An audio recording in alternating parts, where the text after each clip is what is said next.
Welcome, everyone, to our weekly No Code Nights with the co-founders of Dittofi, Samuel and James. We're going to continue our series on building a two-sided marketplace. We're going to finish up the back end, building the back end for your two-sided marketplace with Samuel today. And just a reminder, if you would like help building your Dittofi app, please come join us for a complimentary session of office hours right after this program. And if you're looking to come to office hours, if you're watching this afterwards, you can always go to pronocoders.com and come on into office hours through there as well. Thanks for being here, everyone. Samuel, welcome. Looking forward to today. Awesome. I think, James, you're going to kick off, right? Yeah, sure. So today, what we were going to look at is something which is maybe not necessarily the most mainstream part of app development, but something that we think is very important, which is how to add user errors into your application. So essentially, user errors are any errors where a user does something that they should not be allowed to do. And what are we going to do when that user does something that they're not supposed to be allowed to do? So in the application that we're developing at the moment, we're building out a two-sided marketplace application week to week in these sessions.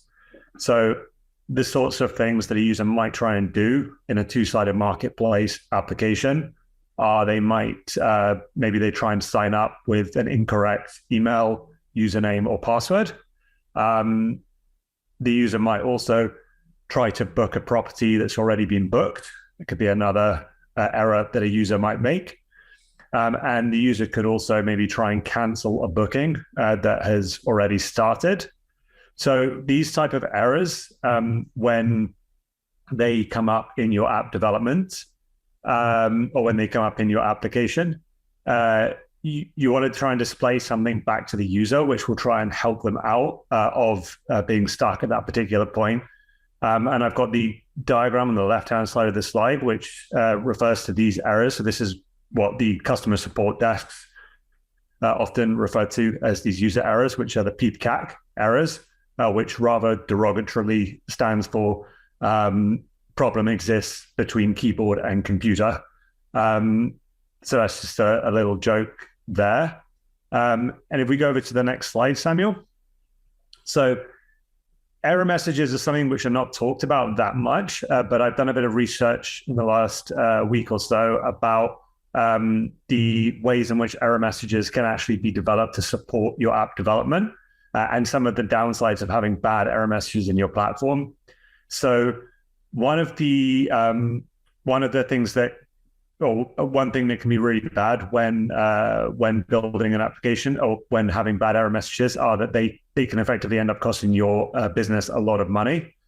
And this is because bad error messages have been proven to lead to the buildup of cortisol, which is a stress hormone in your users. So if your users see an error message and the error message is unhelpful or uses certain language, that can actually lead to users churning out of your platform and not wanting to stick to your system. That can obviously cost you your users. The other thing that they also do is they can increase the number of support tickets. So on the right-hand side of the slide, there is an error message that was displayed by a company. And in this error message, you can see this page is too large to be shown completely. So this error message was actually proven to cost this business around $50,000 over a 2-year period as a result of a buildup of customer support tickets where people just didn't know what to do in this particular case. I guess then in another more extreme case, it can also lead to ridicule on social media if you have bad error messages that are included in your app development. So we're not going to go into the do's and the don'ts of how to write good error messages, or the types of language that you're not supposed to use in your error messages. But I can recommend there's a really good YouTube video by someone called James Scott, which is titled "How to Write the Perfect Error Message." And so I would definitely recommend taking a look at that video if you're interested on how to craft very good error messages for your platform that will increase user adoption and reduce the amount of support tickets that get raised on your system. So for today, what Samuel's going to show you now is he's going to dive into how to actually implement error messages within your application. It's, I guess, kind of a tedious task to go through and do all of these, but certainly something that was very important in your app development. So I'm going to kick over to Samuel now, and I think he's going to dive into that. Awesome, thank you. So if I step across into the platform, and let me just bring up the two-sided marketplace app. Last time we kind of finished up building out most of the transaction flow for the marketplace app that we're building. But as James said, one of the things we left out along the way is what happens basically when users try and do things that they're not supposed to actually do. Part of that is about displaying back some helpful error.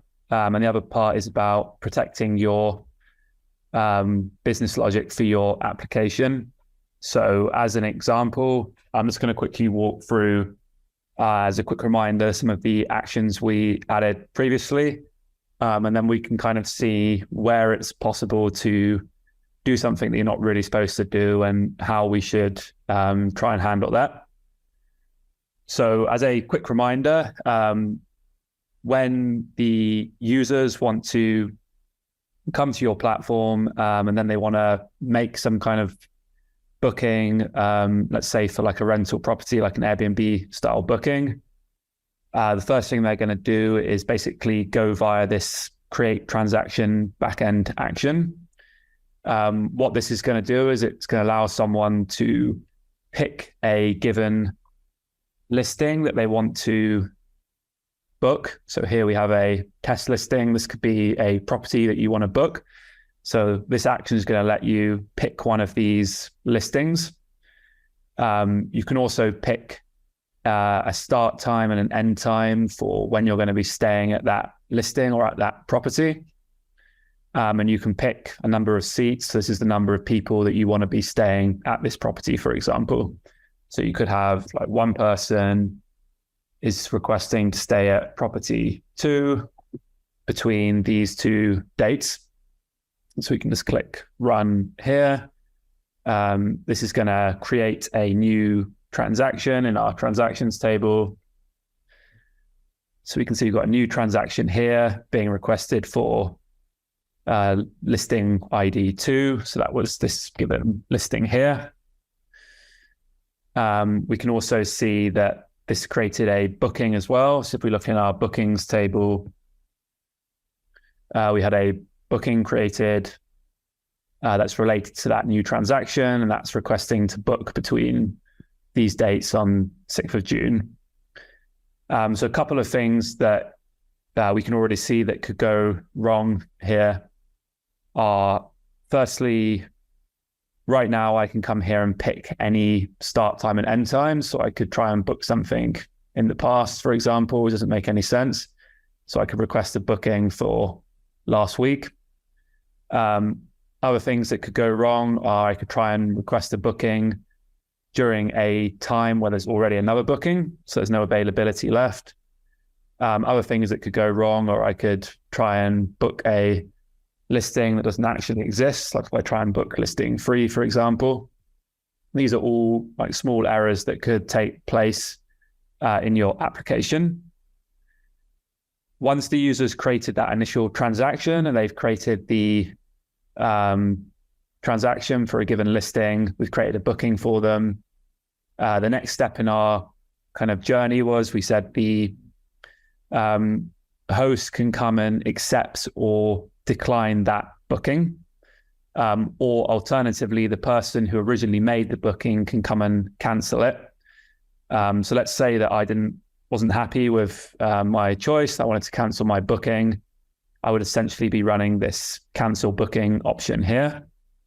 So I could say, I take the transaction that I'm looking at and run this given action here, this is going to cancel my bookings. If I now look at my bookings table, just refresh that, we'll see that the state ID for this given booking is updated to number 5. So if anyone wasn't here in the previous session, the state ID is keeping track of the state of your booking, and it relates to this booking states table here. So state ID 5 is the cancelled state. So I've just now cancelled my booking. Some things that could go wrong here. Presumably I shouldn't be allowed to cancel my booking if the booking period's already started. So if I did a booking for tomorrow and then I tried to cancel my booking on Saturday, that shouldn't be allowed because my booking's already begun at that point. Similarly, if I look at the decline booking, this is for the host to decline a requested booking. Here, you shouldn't be able to decline a booking that's already started. Also, you shouldn't really be able to decline a booking which has already been cancelled, because it doesn't really make sense either. So for example, this booking that I've got now, we've said is in the cancelled state. But now my host could still come here, or let's say my host could come here to the accept booking one, and they could say, actually, I want to accept the booking. And now suddenly my booking is going to be in an accepted state. If I refresh this table, you'll see the state's updated to number 3, which is the accepted state here. So even though I've cancelled my booking, my host has still been able to come and accept it by this backend action here. So that's another example of something that maybe can go wrong in your logic that you need to handle. So let's take a look at some of those examples now and show how you can kind of handle that within the app, and how you would kind of tie that in with presenting some kind of useful error message back based on the given action that's being taken. So let's begin with the accept, decline, and cancel booking options that we've got here. So first thing we could say is if someone has already cancelled a booking, then we shouldn't really be allowed to accept it or decline it as a host. That's something we can say here. So let's see quickly what we've got already in here.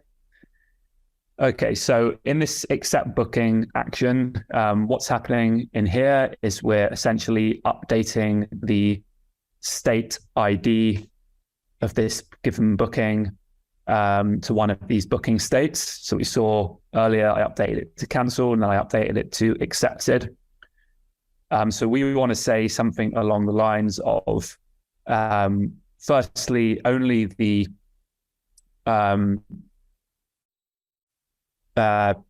it can only be switched to the accepted state if it's in a pending or proposed state already. So it can't be switched to accepted if it's been declined or cancelled. So the way we would do that is if we just go add event above here, this accept booking is taking a transaction ID. So it's taking the ID of the transaction that we want to accept the booking for. So what I can do is I can begin by looking up that given booking. So I can come to the model variable here. I can look in my transactions table.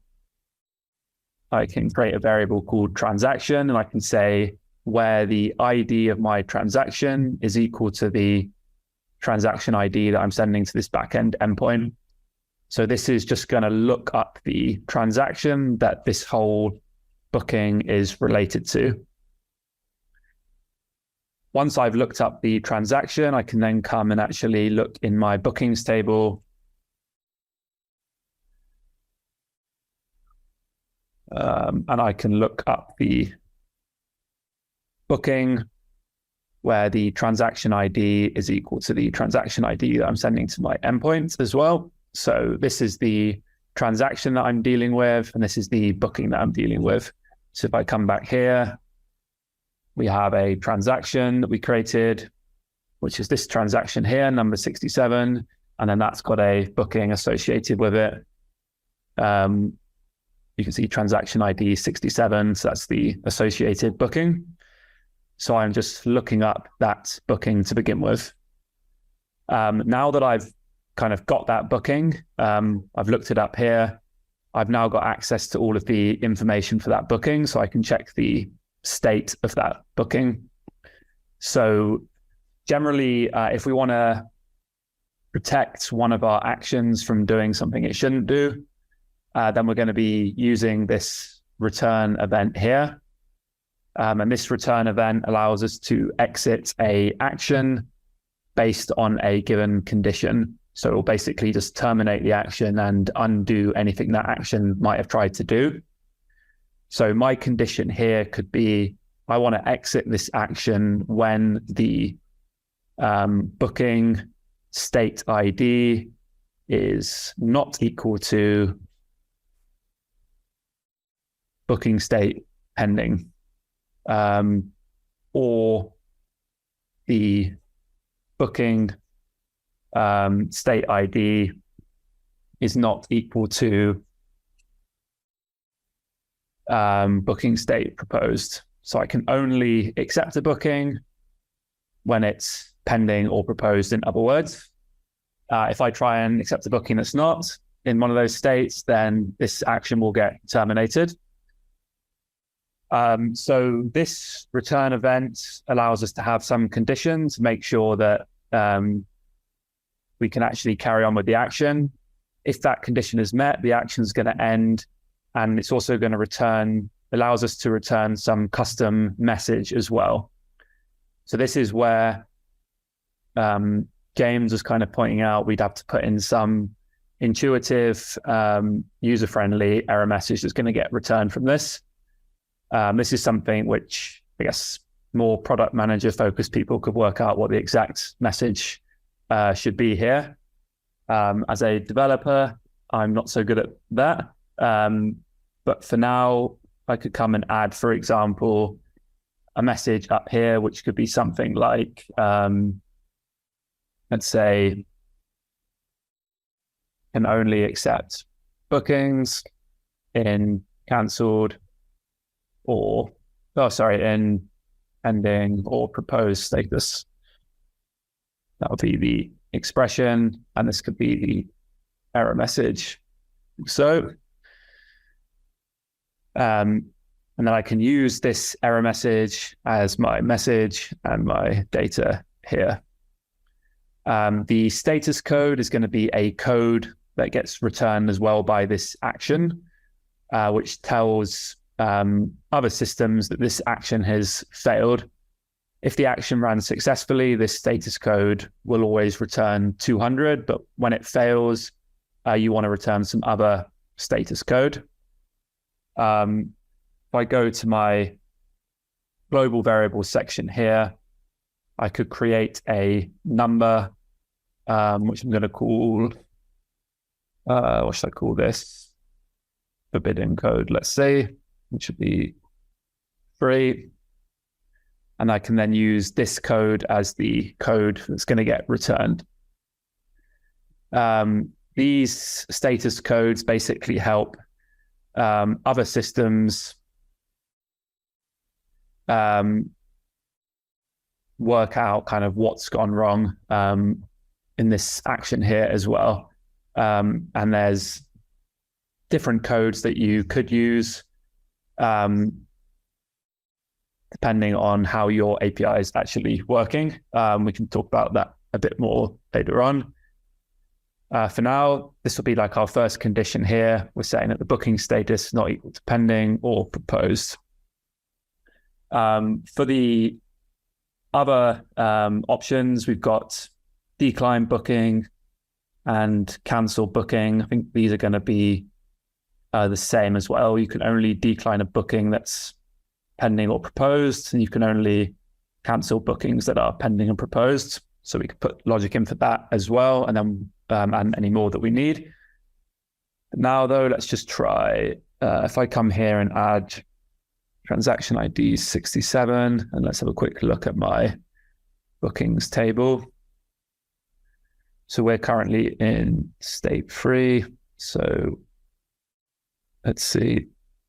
I did not get an error that time, which I thought I would. Let me just check this out a second. Unless I need to move this booking back to an older state. Oh no, there we go. So now we get this error here.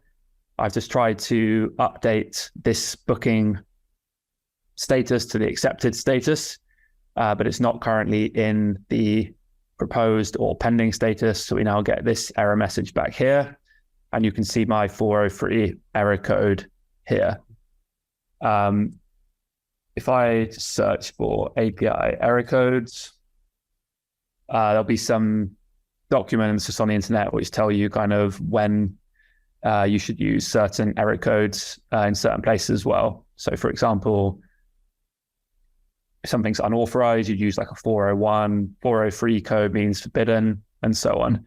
So you can also take a look at something like this on the internet to see what appropriate error codes you could use in your actions. If you're just building backend actions to connect to our front-end page builder, then it's not so important, I guess, what codes you use, because we'll just be handling those on the front end of our app. But if you want to build some backend system that other systems can interact with, then you want to try and use best practices regarding what codes you're going to use. So let's just put a comment in here as well. So this is going to be return if booking not pending or proposed. So another thing we want to check in here is who's actually trying to update your booking. So probably we want to say only the host is allowed to actually update the booking. So what I could do is I could add another event again underneath here. And again, I could use this return event. And in here, my condition could be, let's look at the, let's see. I need to come here as well and put a authentication profile on this to make sure they're actually logged in when we're trying to do any of these operations. And then, yeah, I can come here, add another return event. And in here, I can look at the current user ID and say return if current user ID not equal to, and then I can check out the provider ID on my transaction. So the provider ID is the host essentially of this given property that we're trying to book.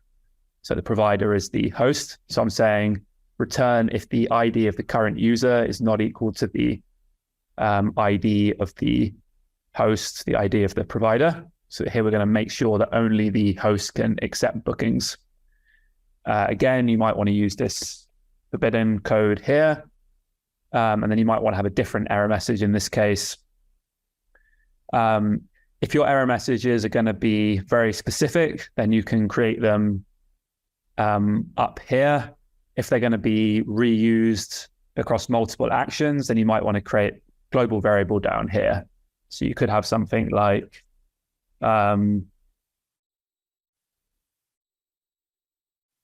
provider only error, for example. And this could be, must be a provider, something like this. And then we could use that as our error message here. So provider only error here. And then this could be return if user is not provider / host. So now we're checking that the booking is in the correct status, and we're checking that the person trying to update the booking is actually the provider of the given booking. Let's see. So then if we, let's just come back out of this a second. And let's look at the decline and cancel one as well. They're going to be relatively similar. So let's go into the cancel booking one here.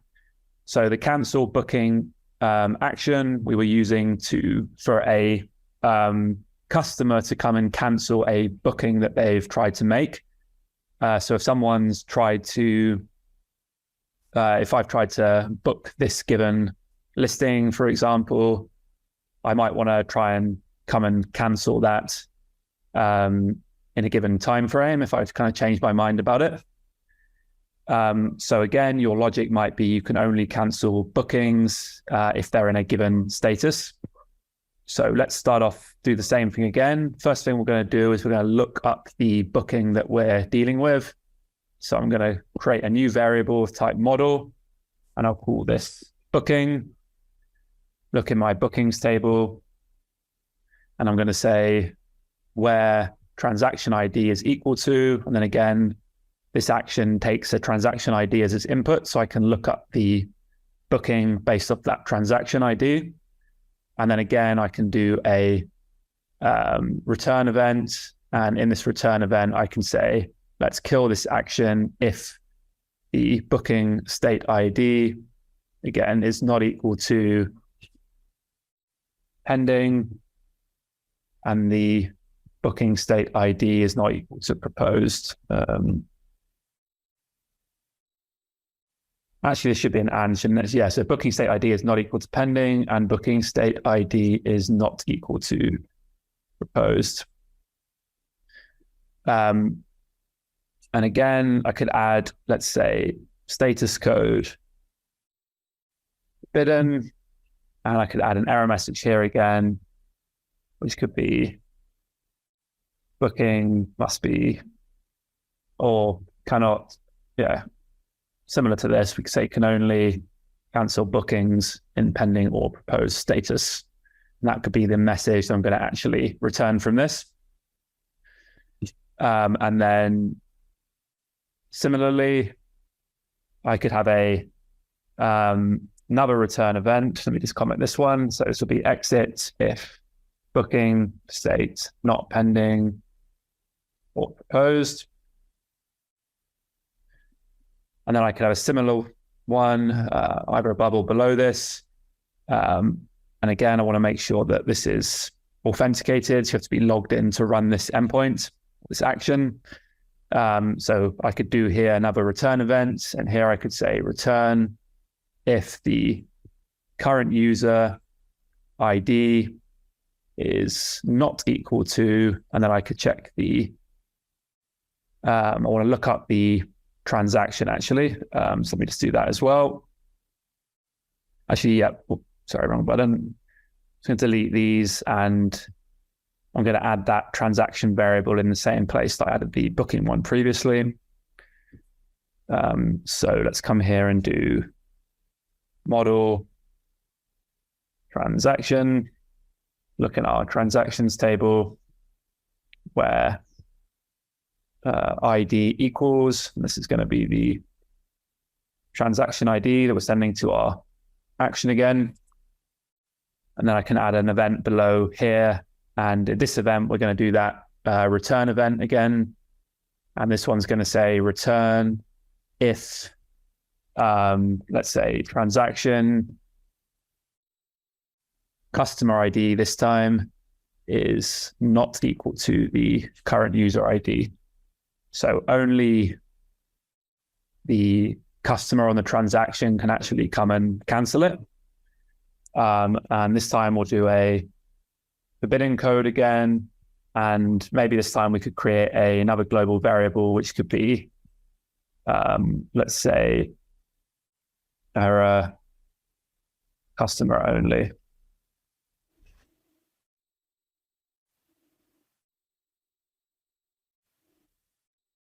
So now I could use this error here, and I might just, let's change this to error provider only. Just keep those consistent.